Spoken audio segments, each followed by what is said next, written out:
So this video is going to give you everything you need to know for how to make maple syrup. But unfortunately, we just had a blizzard and it's really windy, so I got to take you to a better place to talk. Okay, so today I'm going to explain to you guys how I make my maple syrup, and I'm going to talk you through the process from end to end.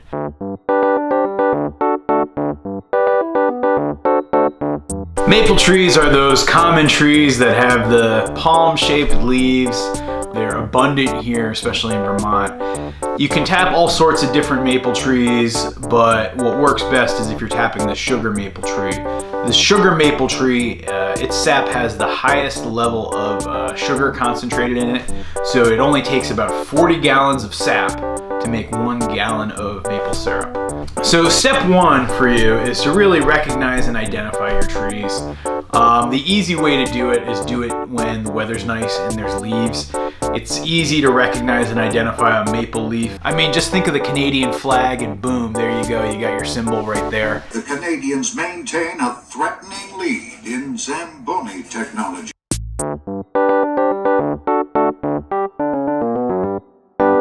This should be fine. Now, the time of year that you tap the maple trees is really important.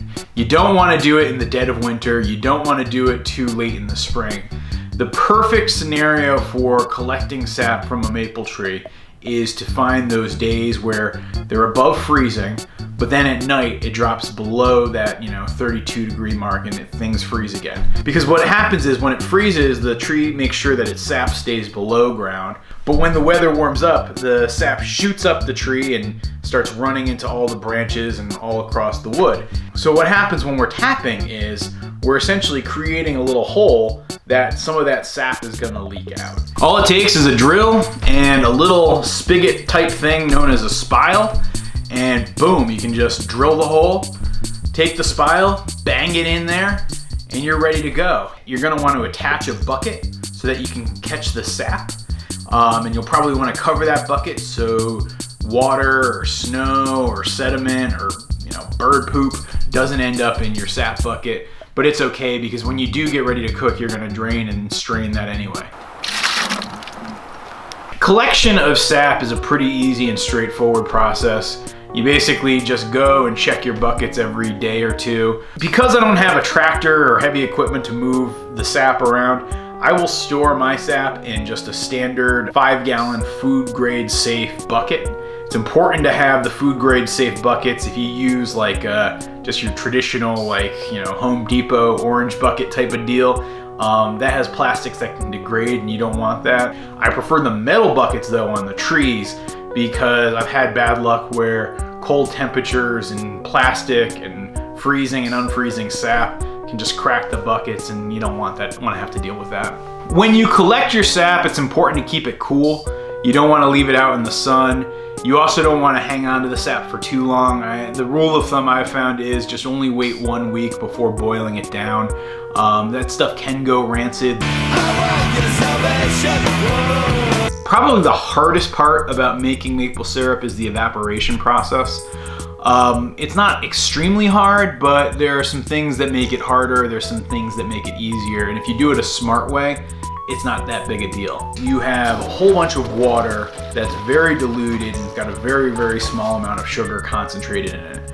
And what you're gonna wanna do is cook off most of that water. One thing I would strongly recommend against doing is do not cook it inside your house. Because you're gonna be releasing so much water, if you are doing your main boil inside your house, you run the risk of peeling your wallpaper off with the amount of humidity that you're gonna create in your kitchen. And so you gotta be really careful about that. So I strongly, strongly recommend that you do the majority of cooking your maple syrup outside. And when you do it on an evaporator. I remember the first year that I made maple syrup, I had just a standard propane burner hooked up to a propane tank, and I took a giant stock pot and put it on top of there. And when I tried to cook it that way, it took hours and hours and hours, and I ended up going through almost 2 tanks of propane. So when you think about that, right, that's not very cost effective, it's not fuel efficient. That stock pot, it has very little surface area, so there's very little room for the sap to evaporate off of. What's easier is if you have a large sort of flat pan that has a lot of surface area, that's gonna allow much more of the sap to boil off, and it's gonna happen much more quickly. You're gonna use your fuel more efficiently. For this year, what I did was I actually built a very, very cheap cinder block evaporator. Both with the cost of the cinder blocks and the cost of the pans that I used to evaporate, it only cost me about 50 bucks in total. And so that what I would say is probably maybe the most basic type of outdoor evaporator you can build. You can get really fancy though. There's expensive units that you can buy for thousands of dollars. My buddy Alfred actually made this amazing brick evaporator. He's a mason, so he has that skill and talent. He can do gallons and gallons in the matter of an hour or two. The quality of your evaporator will affect your cooking time, but you want to leave several hours for that cooking because it'll take a little while. One trick with feeding fires, particularly if you're trying to get it hot for maple syrup production, I find it's easier to break up the wood and have nice, like sort of tiny, thin, kindling sized pieces that you're using versus using big, thick logs. The main reason for that is that the surface to volume ratio of the wood burns much hotter when there's more surface area. And so lots of smaller pieces, or a log that's broken up into a lot of smaller pieces, is gonna have a lot more surface area than one big thick log.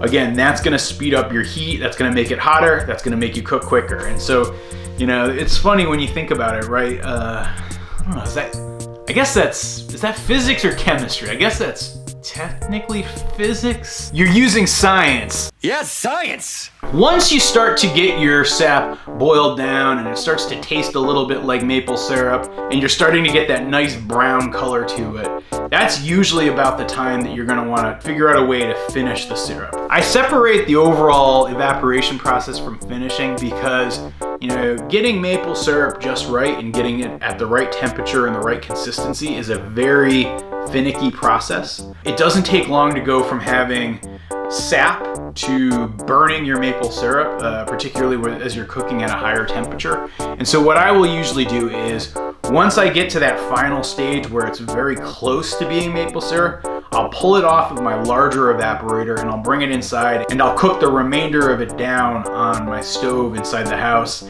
This allows me to do two things. Number one, I can use a candy thermometer, and that candy thermometer will let me gauge the temperature. And to get your syrup just right, you want to actually hit a certain temperature. And then number two, because I've got a propane powered stove at the house here, I can just, you know, turn the heat down a little bit to just adjust and get my temperatures just right. In terms of cooking temperature, now this is an important one. The line between sap and maple syrup is essentially 7 degrees above the boiling point of water. At our altitude around here, usually that's 212 degrees, but I usually like to test it because it can change on a given day because of atmospheric pressure and a bunch of other stuff that I don't understand. And so usually what I will do is try to get some water boiling and just test the thermometer and see at what temperature does that water start to boil. As the temperature of the sap turning into syrup concoction started to rise, I'd watch it closer and closer and closer, not wanting it to get to a point where it would burn. Now, once you hit that 219 degree mark, you are ready to go. You have got yourself some hot maple syrup and it's ready to come off the heat. And what you'll want to do is probably strain it once or twice, because you're going to still probably have a little bit of sediment in the sap, and you're going to want to get that gunk out. Nobody likes gritty pancakes, you know? And then you can throw it in a mason jar, seal it on up, and there you have it. That's how you have your own maple syrup. I think the only other last step is you should make yourself a batch of pancakes, get some nice good batter going, fry them up, throw a little bit of pat of butter on top of it, and then drizzle all that maple syrup all over the place and enjoy those pancakes. And knowing how much hard work goes into making that maple syrup, don't be afraid to be generous with it. You earned it.